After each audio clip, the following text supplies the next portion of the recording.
ይሁዳ ያበላሸው የክርስቶስን ታሪክ ሲሆን የራሱን ታሪክ ነው። ወንድም እህቶቼ ታሪካችንን በራሳችን አናበላሽ። አንድና አንድ ዛሬም ነገ ማሳቤ ምንድነው? አቡነ አብርሃም ላይ የተሰነዘረውን ትችት አሁንም አልቀበለውም። ልክ አይደለም። አቡነ አብርሃም ላይ የተሰነዘረውን ትችት ዛሬም አልቀበለውም። ስህተት ነው። ሰሙነ ሕማማት ማለት የሕማማት ሰሙን ማለት ነው። ሳምንት ማለት ነው። ሕማማቶች ምንድናቸው? የጌታ ሕማማቶች ተቆጥረው ነው። አሁን እነሱን በአጠቃላይ ሰሙነ ሕማማት ስንል እጁን በቃ በክርስቶስ ላይ የተፈጸመውን ነገር እያንዳንዱን ነገር ማንሳት መቁጠር እንችላለን። ይሁዳ ያበላሸው የክርስቶስን ታሪክ ሲሆን የራሱን ታሪክ ነው። ወንድም እህቶቼ ታሪካችንን በራሳችን አናበላሽ። የይሁዳ ኃጢአት ክርስቶስን በመሸሽ ሲሆን መጀመሪያ የተጀመረው መባ በመስረቅ ነበር። ዛሬም አንዳንድ ጊዜ ኃጢአቶቻችንን በጊዜ ካልቀጨናቸው እንደ ይሁዳ ተደምረውብን አርባችንንና ትንሳያችንን ያበላሹብናል። እንዲህ ያለው ሰው ግን የመጨረሻው ፍጻሜው እንደ ይሁዳ ሞቶ መቅረት ነው። ይሁዳ ስሞ ከጠቀመን ይልቅ ሌንጊኖስ ክርስቶስን ወቅቶ ጠቅሞናለኛ። የይሁዳ መሳብ አሳልፎ ለክርስቶስን ለጨካኞች አውሬ ለሆኑ ለይሁዳውያን አሳልፎ ሰጠብን። በአፉ እየሳመ በውስጡ ግን እየነከሰው ነበር። ሌንጊኖስ ግን በርህራሄና በፍቅር ሆኖ ወታደሮቹን ብቻ አዛዦቹን ለመታዘዝ ብሎ የክርስቶስን ጎን ወቅቶታል። እሱ ግን ሲወጋው ከክርስቶስ ጎን ቀዝቃዛ ውሃና ደም ነበር የወጣው። ያም የምንወለድበት ጥምቀትና ቁርባናችን ሆኖልናል። ይሁዳ ዛሬም ቤተክርስቲያንን ለሚሸጡ ሰዎች ትልቅ ምሳሌ ነው። ዛሬም ወንድሙን በገንዘብ ምክንያት አሳልፎ ለሚሰጥ ለሚክር ሰው ትልቅ ምሳሌ ነው። ክርስቶስ ለገንዘብ ሊጨነቁ እንደማይገባ እኮ ለማሳሰብ በጴጥሮስ ታሪክ እኮ አስተምሯቸዋል። ጴጥሮስ ሁሉን ትቶ ከተከተለ በኋላ አንድ ጭንቅ ውስጥ ገብቶ ነበር። ግብር የሚከፍልለት አጥቶ ነበር። ጌታችን ግን ዲናሩን አውጥቶ ከፍሎለታል። ይሁዳ እኮ ቢቸግረው እኮ ክርስቶስን ቢጠይቀው እኮ ይሰጠው ነበር። አምላክ ነውና ከፈለገ ውሃውን ወይን ውሃ ማድረግ የሚችል አምላክ ነውና የቸገረውን እኮ ብሩን እኮ ይሰጠው ነበር። ግን መጀመሪያውንም ክርስቶስ ብሏል እኮ ሁሉን ትታችሁ ተከተሉኝ ብሏል። አባዬ አቤት ልጄ፣ እኔ ፈተና እየበዛብኝ ነው። ስራ ጀምራለሁ ይገሽፋል፣ የሆነ ነገር አደርጋለሁ ይገሽፋል። በቃ እኔ ምርር እያለኝ ነው። እግዚአብሔር ለምን እንደዚህ እንደሚያደርግ አላውቅም። ምርር እያለኝ ነው። ተው አታማር ልጄ። እርግጥ ነው ሁላችንም ፈተና በዝቶብናል። ግን አስታውስ 12 ዓመት ደም ሲፈሳት የነበረችው ሴት ኢየሱስ ክርስቶስን ባየችው ጊዜ ለምን 12 ዓመት እንድሰቃይ እንድታመም አደረከኝ ብላ አልጠየቀችውም። ይልቁኑ ከእምነቷ ጽናት የቀሚሱን ጫፍ ነክታ ዳነች እንጂ። አትርሳ፣ ይኸውልህ እግዚአብሔር ትንሿን ነገር የሚወስድብን ትልቁን ነገር ሊሰጠን ሲል ነው። ራሳችንን ለሱ ሰተን መጠበቅ ብቻ ነው። ሰላም እንዴት አላችሁ? በመላው ዓለም የምትገኙ የዮአብ ሚዲያ ተከታታዮች፣ ዛሬም ደግሞ በአንዳንድ መረጃዎች ወደ እናንተ ተመልሼ መጥቻለሁ። ዛሬ ከምናያቸው መካከል እንግዲህ ቤተክርስቲያን ውስጥ የነበሩ መርጌቶች ነን ብለው የወጡ በሕማማት ሲቀልዱ እንመለከታለን። ለዛም መልስ በአግባቡ እንሰጣለን። ዛሬ እንግዲህ ለተረቡ ላይ እንገኛለን። በሕማማት በለተረቡ ምንድነው የተከሰተው የሚለውን እናያለን። እንዲሁም ደግሞ ልደተ ቃልና እፎይ በብፁዕ አቡነ አብርሃም ምክንያት ትንሽ ተነጋግረው ነበር። ያ ነገር ደስ በሚል ሁኔታ በሰላም ተፈቷል። ያንን በጋራ የምንመለከት ይሆናል። ሌሎችም አስተማሪ ነገሮችን በቪዲዮ ውስጥ ተካቷልና እስከ መርሐ ግብሩ ፍጻሜ ድረስ አብራችሁን ቆዩ። ለብዙዎች እንዲደርስ እስቲ ላይክ አድርጉት። ግዴላችሁም ላይክ አድርጉት። እዚህ ደርሳችሁ ለኔ ለወንድማችሁ ላይክ ማድረግ እጅግ ይጠቅማልና ላይክ አድርጉልኝ። እንዲሁም ደግሞ እግዚአብሔር ለዚህ ሰዓት ያደረሰን ጠብቆ ደግሞ ለብርሃነ ትንሣኤው እንዲያደርሰን ማመስገን አለብን። ሁሉ ጊዜ እግዚአብሔር ስላደረገልንም ስላላደረገልንም ማመስገን ስላለብን ኮሜንት ሴክሽን ላይ እግዚአብሔር ይመስገን እያላችሁ ጻፉ። ሰሙነ ሕማማት ማለት የሕማማት ሰሙን ማለት ነው። ሳምንት ማለት ነው። ሕማማቶች ምንድናቸው? የጌታ ሕማማቶች ተቆጥረው ነው። አሁን እነሱን በአጠቃላይ ሰሙነ ሕማማት ስንል እጁን በቃ በክርስቶስ ላይ የተፈጸመውን ነገር እያንዳንዱን ነገር ማንሳት መቁጠር እንችላለን። ሳምንቶች በአንድ ሳምንት ያሉት ቀናቶች እነሱ ለምሳሌ አሁን እንመጣባቸዋለን እኮ አሁን ግብረ ሕማማቱ ልንገባ አይደል? ዋና እንትን ውስጥ ልንገባበት። ቀደም ስለ ኢየሱስ ሕመም ነው ያወራል። አሁን ደግሞ አባዛ ምን ያልተባዛለ ብለህ ምን ያልተባዛለ። ስለዚህ እሱን መቼም እንግዲህ ይካተሉሽ ወደ ጠየቁት። ስለዚህ ወደ ሰሙነ ሕማማት መንደርደሪያ ስንመጣ እንግዲህ የሚጠየቀው ሐመ ግሱስ ሲገሰስ ነሳደው የነ ወጾረ ሕማመን እንዳለ ነብዩ ኢሳይያስ ተብሎ ይናገራል። ቅድም ያው የተብራራው ሐሳብ ነው። እንግዲህ ትንቢተ ኢሳይያስ ምዕራፍ 53ን በቃ ከቁጥር 1 2 3 ጀምረን እስከ መጨረሻው ብናየው የኢየሱስ ክርስቶስን መከራ ሞት አስቀድሞ ነብዩ የተናገረውን ክፍል ነው የምናገኘው ማለት ነው። ስለዚህ ወደ ሰሙነ ሕማማት ስንመጣ ወይም ወደ ግብረ ሕማማቱ ስንመጣ ቀጣይ ቤተክርስቲያን ላይ ሳምንቱን ሙሉ ከሆሳዕና ጀምሮ ማለት ነው። ከሆሳዕና ጀምሮ እያንዳንዱን ነገር የቤተ ክርስቲያኒቱ ስራ ስንመለከት ኢየሱስ ክርስቶስ ገና እንዳልተሰቀለ፣ ገና መከራን እንዳልተቀበለ፣ ገና ወደፊት እንደሚፈጸም ተደርጎ ሰው ሁሉ በቃ ኪራይ ላይ ሲሆን ይላል ማለት ነው። ስለዚህ ወደ መጽሐፉ ጠቅለል አድርገን ስንገባ የምናገኛቸው ነገሮች በጣም በርካታ ስርዓቶች አሉ። ወደ ስርዓቱ ወደ ውስጡ ስንገባ የተለያየ ስርዓት በሰሙነ ሕማማት ውስጥ ይፈጸማል። በሰሙነ ሕማማት የሚፈጸሙ ስርዓቶችን ከመጽሐፍ ቅዱስ ቃል ጋር አነጻጽረን አስተያይተን ስንናገር አንዳንዶቹ እውነት ለመናገር ከመጽሐፍ ቅዱስ ውጭ የሆኑ የት እንደመጡ የማይታወቁ ስርዓቶች ይፈጸማሉ በቤተ ክርስቲያን ማለት ነው። ከቃላት አተረጓጉም አንፃር ስንመጣና እንግዲህ በሰሙነ ሕማማት የሚደረጉ ነገሮችን እንግዲህ እንመጣባቸዋለን። ግን የኢየሱስ ክርስቶስ ሞትና ትንሣኤ ለኛ ድል፣ ለኛ ነጻነት፣ ለኛ ህይወት፣ ለኛ ጽድቅ፣ ለኛ መዳን፣ ለኛ ለኃጢአታችን ስርየት ኢየሱስ ራቁቱን በቀራንዮ መስቀል ላይ የከፈለ ዋጋ ነው በቃ። ስለዚህ ሰሙነ ሕማማት ሲታሰብ ኢየሱስ የሞተልንን ያደረገልንን በእርሱ የተቀበልነው ነገር የምናስብበት ነው። እግዚአብሔር ባርኮት። በጣም ጥሩ ማብራሪያ ነው። እንዲሁ እሱንም ገስጸውልናል በዛው። እኔ እንዲሁ ይገርመኛል የግሱ ያረባቡ ብዛት በጣም ይገርመኛል። ቀላል ነገር እያለ እስራኤል ልክ 40 ዓመት እንደተንከራተቱት 9 ግስ ሲገስሱ አባቶቻችን ትውልድ እንዳይድን ወደ ጌታ ዘወር እንዳይል በሚገባው ቋንቋ ተነግሮት ዘወር እንዳይል የሚያደርግ ብቻ ወይም እናንተም ብቻ ሳትሆኑ ጳውሎስ ራሱ አይሁዳዊ በመሆኑ ከገማልያል እግር ስር ቁጭ ብሎ በመማሩ እንደገና ደግሞ ስለ ሕግ ያለውን ስራ ጠንቅቆ በማወቁ ጳውሎስ ደስተኛ ነበር። ተጠቅሞበታል፣ ለማስተማር ተጠቅሞበታል። ነገር ግን ደግሞ ከክርስቶስ ጋር ሲያነጻጽረው ግን እንደ ጉድፍ ነው ይቆጠራል። ስለዚህ እግዚአብሔር ረድቶን ነው።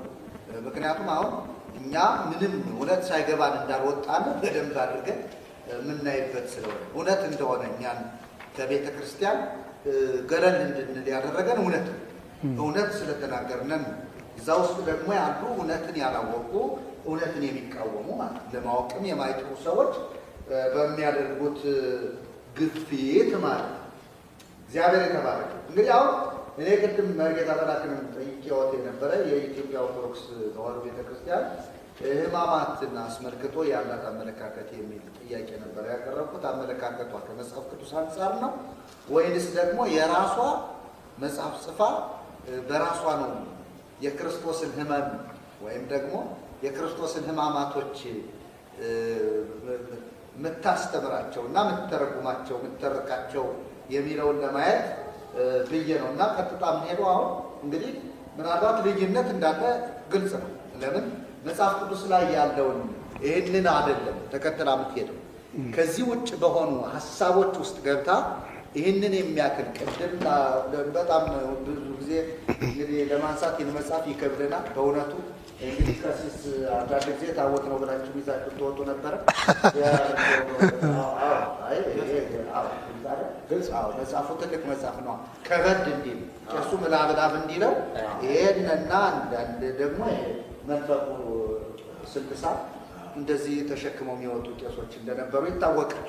እንግዲህ ይሄ መጽሐፍና ይሄ መጽሐፍ አሁን ስናነጻጽር ልዩነት አለው የለውም ብለን ስናወራ ይሄን መጽሐፍና ይሄን መጽሐፍ ቅዱስና ይሄን ገብረ ሕማም እንግዲህ በእነሱ ቤት አውቀው ሞተዋል። በሕማማት ላይ ቀልዱትን ነው የምትመለከቱት። እኛ የወጣኑ ትክክል አይደለም። ይሄ የክርስቶስ እያንዳንዷን ነገር ቆጥራችሁ ነው ወይ አሁን በሁልጊዜ እንደ አዲስ ልትሰቅሉት ነው? እንደዚህ አይደለም። እኛ ያለፈውን በማሰብ ነው የክርስቶስን ዛሬ እኮ እንደ አዲስ ሊሰቀል ዛሬ እንደ አዲስ ሊገረፍ አይደለም። ስለኛ ሲል ግን የተገረፈውን ስለኛ ሲል የተሰቀለውን ግን እናስባለን፣ በሐዘን ውስጥ እናሳልፋለን። ስለኛ ሲል መከራን ተቀብሏል ብለን ማለት ነው። ሕማማት ማለት ምን እንደሆነ ደግሞ ካልገባችሁ እውነት ማድመጥ ከፈለጋችሁና መልስ የምትፈልጉ ከሆነ ይሄው ሕማም ማለት ስቃይ፣ መከራ፣ ሕመም ማለት ነው። እና ሰሙነ ሕማማት የሚባለው የጌታችን የመድኃኒታችን ኢየሱስ ክርስቶስን ለሰው ብሎ የተቀበላቸውን ሕማማቱን ስቃዩን የምናስብበት ጊዜ ነው። ይሄንን የምናስብበት ምክንያት የሃይማኖታችን ነገር የተፈጸመው በዚህ ስለሆነ ነው። ድህነታችን የተከናወነው፣ ርግማን የጠፋልን፣ ሞት ድል የተነሳልን መቃብር የተወገደበት ዲያብሎስ የታሰረበት በክርስቶስ መከራ ስለሆነ ይህንን ማሰብ የክርስትና የመጨረሻውም የመጀመሪያውም የህይወት ዓላማ ነው። መመኪያችን ራሱ የክርስቶስ መከራ ሞት ነው። ማይተማችንም የክርስቶስ መከራ ነው። ወረቀት ተጽፎ ህጋዊነቱ እንዲረጋገጥ ማይተም እንደሚደረግበት ሁሉ እኛም የክርስቶስ የመሆናችን ምልክት ሕማሙን ስቃዩን መሳተፋችን ነው እና ቅዱስ ጳውሎስ ኢይዝያር እንከ ዘይንበል በመስቀሉ ለእግዚእነ ኢየሱስ ክርስቶስ በጌታችን በመድኃኒታችን በኢየሱስ ክርስቶስ መስቀል ካልሆነ በቀር ሌላ ትምክህት ከኔ ይራቅ፣ በሌላ በምንም አልመካም ብሎ ገላትያ ምዕራፍ 6 ቁጥር 14 ላይ ነግሮናል። አልወ ዘያነጤኒ ማንም ሰው እንግዲህ አያዳክመኝ እስመ ማይተስመ ሥጋሁ ለክርስቶስ እጸውር በሥጋዬ የክርስቶስን ማይተም የመስቀሉን ማይተም በሥጋዬ ተሸክሜያለሁና ማንም አያድክመኝ ይላል። ክርስቲያኖች ኑሯችን የክርስቶስን ደመ መስቀል፣ ማይተመ መስቀል፣ ትምህርተ መስቀል፣ ፍቅረ መስቀል ይዘን የምንኖረው። ያለዚህ የምንኖረው ኑሮ የለንም። ኑሯችን ለክርስቶስ ሞት ነው። ሕይወታችን ለክርስቶስ ሞት ነው። ብንመነኩስ የክርስቶስን ሞት ለማሰብ ነው። ያገቡ ሰዎች ቢያገቡም የክርስቶስን ሞት ለማሰብ ነው። የተጠመቅነው የክርስቶስን ሞት ለማሰብ ነው። ወተቀበርነ ውስተ ጥምቀት በሞቱ ቅዱስ ጳውሎስ ሲናገር በጥምቀት ከሱ ጋር ተቀብረናል ይላል። ሮሜ ምዕራፍ 6 ላይ ሲናገር ከቁጥር 5 ጀምሮ በጥምቀት ከሱ ጋር ተቀብረናል ይላል። ሞቱን ነው የምንሳተፈው። ስንጠመቅ ካህኑ ወደ ታች ወደ ውሃው ጥልቅ ሲያደርገን ክርስቶስ ሞተ ተቀበረ ነው። ሲነሳ ደግሞ ብቅ ስንል ደግሞ ከክርስቶስ ጋር እንነሳለን። ስንጠመቅም ሞቱን ነው የምንሳተፈው። ክርስትና ስንነሳ ስንቆርብም ሞቱን ነው የምንሳተፈው። ወሶበ ትበልዑ ወለዝንቱ ትገብሩ ተስካሬ ይሄን ስጋ ይሄን ደም ስትበሉ መታሰቢያዬን ታደርጋላችሁ ብሏል። እምንቆርበው ሞቱን ለማሰብ ለኔ ብለህ ተሰቅለህ ስጋህን ቆርሰ ሰጠኸኝ፣ ለኔ ብለህ ተሰቅለህ ደምህን አፍሰ ሰጠኸኝ፣ እኔን ልታጠግበኝ አንተ ተራብክልኝ ብለን ሕማሙን ለማሰብ ነው የምንቆርበው። ወዲህ ስጋው ደግሞ ሕይወት ስለሚሰጠን ወዲህ ደግሞ ሞቱን ማሰብ የፍቅር ምልክት ስለሆነ ነው። ስለዚህ ሃይማኖታችን ነው። ሕማሙን ማሰብ ሃይማኖታችን ነው፣ እምነታችን ነው። ሕማሙን ማሰብ ድህነታችን ነው። ሕማሙን ማሰብ ምልክታችን ነው። የክርስቶስ የሆኑ ሰዎች በክርስቶስ ሕማም ነው የሚታወቁት፣ በክርስቶስ ሞት ነው የሚታወቁት፣ በክርስቶስ ስቃይ ነው የሚታሰቡት እና ቅዱስ ጳውሎስ ወዘልፈ ንጸውር ሞቶ ለክርስቶስ በሥጋነ ይላል። ሁለተኛ ቆሮንቶስ ምዕራፍ 5 ላይ ሲናገር የክርስቶስን ሞት ዘወትር በሥጋችን ተሸክመን እንዞራለን ይላል። ስለምንድን ነው ስንለው ቅዱስ ጳውሎስ እስመ ፍቅረ ክርስቶስ ያገብረን ናጥብ ውስተ ዝንቱ ህሉና ክርስቶስን መውደዳችን በዚህ ህሊና ጨክነን እንድንኖር ያደርገናል፣ መከራ እንድንቀበል ያደርገናል። ስለዚህ ሕማሙን የምናስበው መከራ እየተቀበልን ነው። ያ ደግሞ የፍቅር ምልክት ነው። አንድ የድነት ምልክት ነው። ሁለተኛ ሃይማኖት ነው። እሱ ጋር መሞት ነው። ለኛ ያደረገውን ሶስተኛ ፍቅር ነው። ዛ ይእቲ ስብሐት ፍቅርም እግዚአብሔር ይታስየስል እሷ ከእግዚአብሔር የማትለይ እኛን ከእግዚአብሔር የማትነጥል ፍቅር ይችናት ይላል። ምንድናት? ሕማሙን ማሰብ ፍስሐ ዘይትወዳ ዘቦቱ የማይነጥፍ የማያልቅ ደስታ ያለው የክርስቶስን ሞት ማሰብ የማያልቅ ፍቅር ነው ይላል። የማይፈጸም ፍቅር፣ የማይነጥፍ የደስታ ምንጭ ክርስቶስ ቤተክርስቲያን መስቀል ላይ ቤተክርስቲያንን መስርቷታል። ደስታን አፍልቋል። ደሙ ሲፈስ ለኛ ደስታ ፈልቆልናል፣ ድህነት ፈልቆልናል፣ ሕይወት ፈልቆልናል፣ ነፃነት ፈልቆልናል፣ ዘላለማዊ ሕይወት ፈልቆልናል እና ከእግዚአብሔር የማትለይ ፍቅር ይችን ማሰብ ነው። ሰው ከእግዚአብሔር መለየት ካልፈለገ የክርስቶስን ሞቱን መርሳት የለበትም። የክርስቶስ ሞት ፊት ለፊቱ የሚታየው ሰው አይሰርቅም፣ አይመነዝርም፣ አይዋሽም፣ ጣዖት አያመልክም። ስጋውን ወስኖ ገቶ መያዝ ይቻለዋል። ፍቅር በጎ ነገር ያሰራል። ጌታዬ ይሄን ሁሉ ብሎ ይሄን ሁሉ ነገር የክርስቶስን ፍቅር ማሰብ በመከራ ጊዜ ያስታግሳል። ጌታዬ እንኳን ለማይጠቀምበት እከብራይል ክቡር እነግሳይል ንጉስ እኔን ለማዳን ይሄን ሁሉ መከራ ተቀብሏል።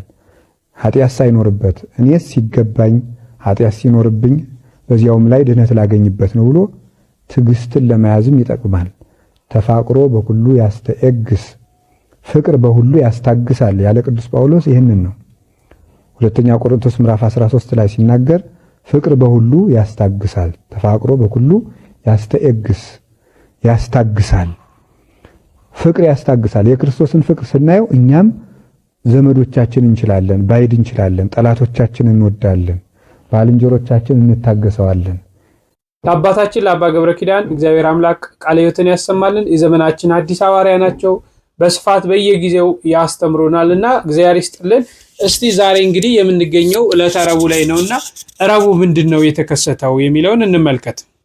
ዕለተ ረቡዕ አይሁዳውያን ጌታችን መድኃኒታችን ኢየሱስ ክርስቶስን ለመያዝ የመከሩበት የወሰኑበት ቀን ነው። ምክር ብቻ ሳይሆን ለመጨረሻ ጊዜ ውሳኔ ያሳለፉበት ቀን ነው። አይሁዳውያን ማለት ሥርዓተ ኦሪት ያላቸው በመላእክት ሥርዓት የሰማይን ሥርዓት እንዲጠብቁ የተቀበሉ ናቸው። ነገር ግን አንድ ጻድቅ ንጹሕን ለመስቀልና ለመግደል 30 ብር ለመክፈል የተስማሙ ናቸው። አሁን አንዳንድ ሰው በአንድ ጉዳይ ሲስማማ ወይ ሲመክር ለማሰር ሊሆን ይችላል፣ ለማስወገድ ሊሆን ይችላል፣ ለማባረር ለማፈናቀል ሊሆን ይችላል። አይሁዳውያን ግን የመከሩት ለመግደል ነው። ለመግደል ብቻ ሳይሆን እንዴት እንደሚገደልም ጭምር ነው። በወቅቱ የነበሩት 8 አይነት ቡድኖች ነበሩ፣ ወይም 8 አይነት ግሩፖች ነበሩ። የእልመተ እዝዕላን ተብሎ የሚጠራው የአበይተ ሕዝብ የታላላቆቹ የሕዝብ ቡድን አለ። የሊቃነ ካህናቱ ቡድን አለ። የረበናት ምሁራን የሚባሉት መምህራን የሚባለው የመጸባሃን የቀራጮች ቡድን፣ የፈሪሳውያን የሰዱቃውያን ጸሐፍቱ አለ። እነዚህ 8ቱ ጠቅላላ ክርስቶስን በመስቀልና በመግደል ጉዳይ ላይ አንድ ሆነዋል እና ለመጀመሪያ ጊዜ በአይሁድ ታሪክ የአንድነት ውሳኔ የተወሰነበት ይሄ ቀን ነው፣ ረቡዕ ቀን ነው። አብዛኞቹ ምስጢራት የተነገሩትና የተገለጡት ሐሙስ ቀን ነው፣ በጸሎተ ሐሙስ ቀን ነው። ለምሳሌ ትሕትና የተገለጠው፣ ጥምቀት የተገለጠው፣ ምስጢረ ቁርባን የተገለጠው ዕለተ ሐሙስ ነው። በብሉይ ኪዳን ይሰዋ የነበረው መስዋዕት ከሰዎች ያነሰ ነው፣ እንስሳት ከሰው ያንሳሉ። ስለዚህ ሰው በብሉይ ኪዳን ይሰዋ የነበረው ለመዳን ከሱ ያነሰውን ነገር ነበር ይሰዋ የነበረው። በሐዲስ ኪዳን ግን ከሱ የሚበልጠውን ነው ሰው የሚሰዋው። ከሱ የሚበልጠውን ማለት ነው በቤተ መቅደስ የሚቀርበው ስጋና ደም ነፍስ የተለየው መለኮት የተዋሃደው ነው። ስለዚህ ከኛ የሚበልጥ ነውና ያ ምስጢር የተሰራበት ቅዳሴ የሚቀደስባት ዕለት ነች ጸሎተ ሐሙስ እና እንዲሁም ስርዓተ ቅዳሴ ሁሉ ለየት ይላል ከሌላው ጊዜ። ቅዳሴው የሚቀደስበት ምክንያት ጌታ ለመጀመሪያ ጊዜ ስጋውና ደሙን የሰጠበት ምስጢረ ቁርባን የተመሰረተበት በመሆኑ የሚቆርቡ ሰዎች ከዚህ በረከት እንዲካፈሉ ለማድረግ ቀኑ በዚህ ሁኔታ መታሰብ ስላለበት ቅዳሴው ሳይቀር ምስጢረ ቅዳሴው ይፈጸማል። ነገር ግን ደግሞ ሕማማት ማለት ምን ማለት እንደሆነ አስቀድመን ስለገለጥን ሕማማት ውስጥ ስለተገኘች ይቺ ሐሙስ የሕማማትንም ስርዓት እንደገና የሐዲስ ኪዳኑን ስርዓት የብሉይ ኪዳኑን ስርዓት እነዚህን ስርዓቶች ነው አያይዛ የምትሄደው ይቺ ቀን ማለት ነው። እንግዲህ ዕለተ ረቡዕ የተከሰተው ያው ስምምነት ነው የተደረገው። ይሁዳ ጌታችን መድኃኒታችን ኢየሱስ ክርስቶስን አሳልፎ ለመስጠት የተስማማበትን ነው በስፋት መምራችን ገልጸውልናል፣ በስፋት ተመልክተናል። እንደው እዚህ መካከል ላይ አንድ ነገር ላስገባ። ትላንትና አዲስ ነገር ሰምተናል። በቤተክርስቲያናችን ንዋየ ቅዱሳቶቻችን ከበሮ፣ ጽናጽልና መቋሚያ የቤተክርስቲያን ንብረት ሆኖ ተመዝግቦ በሌሎች አዳራሾች እንዳይጨፈር ሁሉ ይዘው እንዳይጨፍሩት ከዚህ በኋላ መብት ተሰጥቶናል ማለት ነው። ይህን በተመለከተ አንድ የቤተክርስቲያናችን ጠበቃ እንዲህ ይላል። ዛሬ በጣም አስደሳች ዜና ነው የሰማነው። በተለይ ለኢትዮጵያ ኦርቶዶክስ ተዋሕዶ ቤተክርስቲያን እምነት ተከታዮች ትልቅ ዜናና ብስራት ነው። ለምንድን ነው እንደዛ የሚለው? እንግዲህ የኢትዮጵያ ኦርቶዶክስ ተዋሕዶ ቤተክርስቲያን ንዋየ ቅድሳት ተብሎ የሚታወቁት እንደ ጸናጽል፣ ከበሮና መቋሚያ ያሉት ንዋየ ቅድሳቶቿ ከሌሎች 10 መጽሐፍት ጋር የአእምሮ ንብረት ናቸው፣ ጥበቃ ሊያገኙ ይገባል፣ የእሷ ንብረቶች ናቸው ተብለው በኢትዮጵያ አእምሯዊ ንብረት ባለስልጣን ዘንድ ተመዝግበዋል። ይሄ ማለት ምን ማለት ነው? አንድምታው ምንድን ነው የሚለውን ከተመለከትን ደግሞ አንድ ነገር የአእምሮ ንብረት ነው ተብሎ ከተመዘገበና ጥበቃ ካለው በአዋጅ ቁጥር 410 እና ይህን ለማሻሻል በወጣ አዋጅ መሰረት ሌሎች ሰዎች እነዚህ ንብረቶች ያለ ቤተክርስቲያኗ ፈቃድ መጠቀም መገልገል አይችሉም ማለት ነው። በተለየ ሁኔታ ለሪሰርች፣ ለጥናት፣ ለሳይንስ፣ ለህዝብ ጥቅም ተብሎ ከሚደረጉ አንዳንድ ተግባራት በስተቀር በተለይ በእነዚህ ነገሮች መጠቀም፣ መገልገል፣ ማሰራጨት፣ ከነዚህ ኢኮኖሚያዊ ጥቅም ማግኘት በተለይ ቤተክርስቲያኗ በዋናነት ለኢኮኖሚ ጥቅም የተመሰረተች ካለመሆኗ ጋር መንፈሳዊ ተቋም እንደመሆኗ መጠን ኢኮኖሚያዊ ጥቅም አይገኝባቸውም ተብሎ የሚታሰብ ቢሆንም ቤተክርስቲያኗ ግን ከነዚህም የምታገኘውን ኢኮኖሚያዊ ጥቅምም ጭምር እንድታገኝ የሚያደርጋት ነው ማለት ነው። ይህንን በመተላለፍ ያለአግባብ በእነዚህ ነገሮች የተገለገለ የተጠቀመ በህጉ የተመለከቱ ተግባራትን ይሄ ማሰራጨት፣ ያለአግባብ መጠቀም የተባሉ ነገሮችን የፈጸመ ሰው ደግሞ በእስራት በወንጀል መጠየቁ እንደተጠበቀ ሆኖ በፍትሐ ብሔርም ካሳ እንዲከፍል የሞራል ካሳን ጭምር እንዲከፍል ማድረግ ይቻላል። እነዚህ ንብረቶች የኢትዮጵያ ኦርቶዶክስ ተዋሕዶ ንብረት ናቸው ተብለው እንዲመዘገቡ በማድረግ ረገድ በቤተክርስቲያኗ ስር የተደራጀው የአእምሮ ንብረት ኮሚቴ ትልቁን ድርሻ ይወስዳል። ተገቢው ምስጋና ሊደረግለት ይገባል ማለት ነው። በዚህ አጋጣሚ ሌሎች የሃይማኖት ተቋማትም እንግዲህ የራሳቸው ታሪክ፣ ባህል፣ ንብረት አላቸው። ከነሱ ጋር መንፈሳዊ በሆነ መንገድ የተቆራኙ ነገሮቻቸውን ሌሎች ሰዎች ያለ አግባብ እንዳይጠቀሙባቸው በማድረግ ረገድ እንዲመዘገቡ ማድረግ በጣም ትልቅ ጠቀሜታ እንዳለው ይህ አጋጣሚ ይነግረናል። እንደዚሁም ደግሞ የሃይማኖት ተቋማት እንደ ተቋማት የአእምሮ ንብረትን እንዲያመነጩ እንዲሰሩም ያበረታታል ማለት ነው። በዚህ አጋጣሚ የሌሎችን ሃይማኖቶች በማንቋሸሽ በማዋረድ ረገድ ባልተገባ መንገድ የሌሎች ሃይማኖቶችን ነዋያተ ቅድሳት ተብለው ወይም የተከበሩ የተወደዱ ወይም ለሃይማኖታዊ ተቋማት ስራ ወይም መንፈሳዊ ስራ ጥቅም ላይ የሚሉ ነገሮችን ያለ አግባብ በመገልገል የተጠመዳችሁ ሰዎች ልትጠነቀቁ እንደሚገባ የሚያሳይ አጋጣሚ ነው ማለት ነው። እሺ እንዳደመጣችሁት ነው።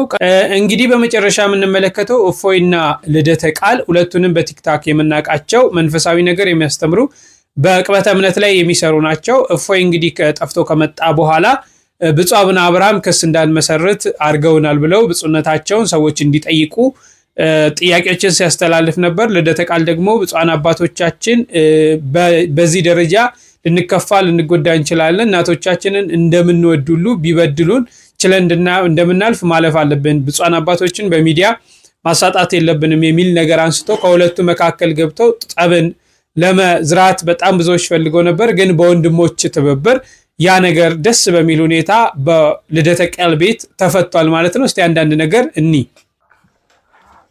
አይ ልደት ማይመቸኝ ሰው ነው ስላለ፣ ምክንያቱም ጋብዞኛ አያውቅም። ያልጋበዘኝን ሰው እንዴት ነው ማመሰግነው? ሽንጤ ሸምጥጠ ተጋበዝ ስትባል ኖ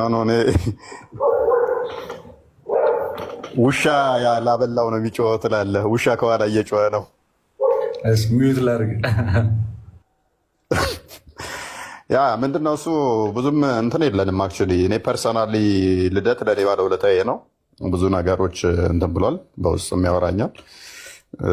አይ ቲንክ ጥቂት ሰዎች ናቸው እኔ ቴሌግራም ላይ የምደዋወላቸው። ከምደዋወላቸው ውስጥ አንዱ እሱ ነው። አይ ቲንክ ከሚሰሩት ንጽጽር ራሱ 10-15% ያህል ቢሆኑ የሚደዋወላቸው ነው። ከነዛ ውስጥ አንዱ ነው እና እናወራለን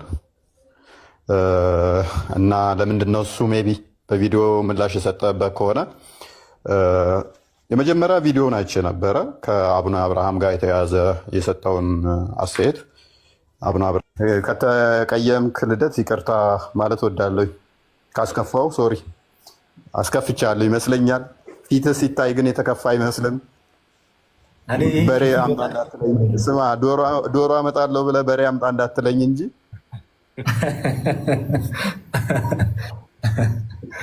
ኧረ እሱ ግዴታ ነው።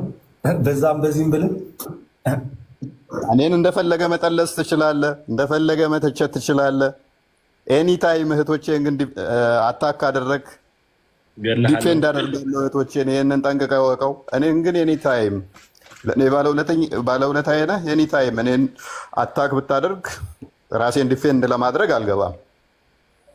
ምክንያቱም ጥሩ ነገሮች ለእኔ ያስተዋወቀኝም ወደ ቲክቶክ አንተ ነህ ሞሮፍ።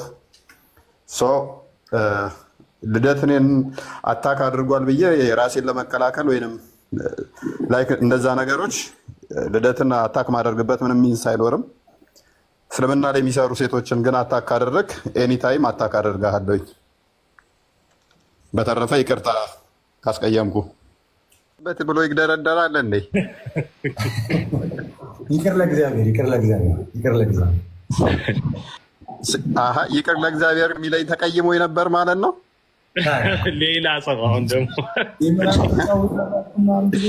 ይመዘብኝ ነበር ማለት ነው። አንተ ሰውዬ ምን ሆነ ነው አንተ? እራት ሩዝ ነው እንደ በላ ምን? እኛ ግራ ገባ። ይኸው ይቅር ለእግዚአብሔር ይለኛል እኮ። ይቅር የምትባባለው ተጣልተን ነው እንዴ? ይቅርታ ተቀበል ስትለኝ ተቀበል እንዴ? ታዲያ እንዴ ወይ ያለ ማወቂ የሆነ ወገቧን የያዘች ሴት በቃ ወገቧን ይዛ በነገር የምትወረገረግ ሴት እንደዛ ሳልኩት እንዴ ውስጥ ያለች ትላለህ።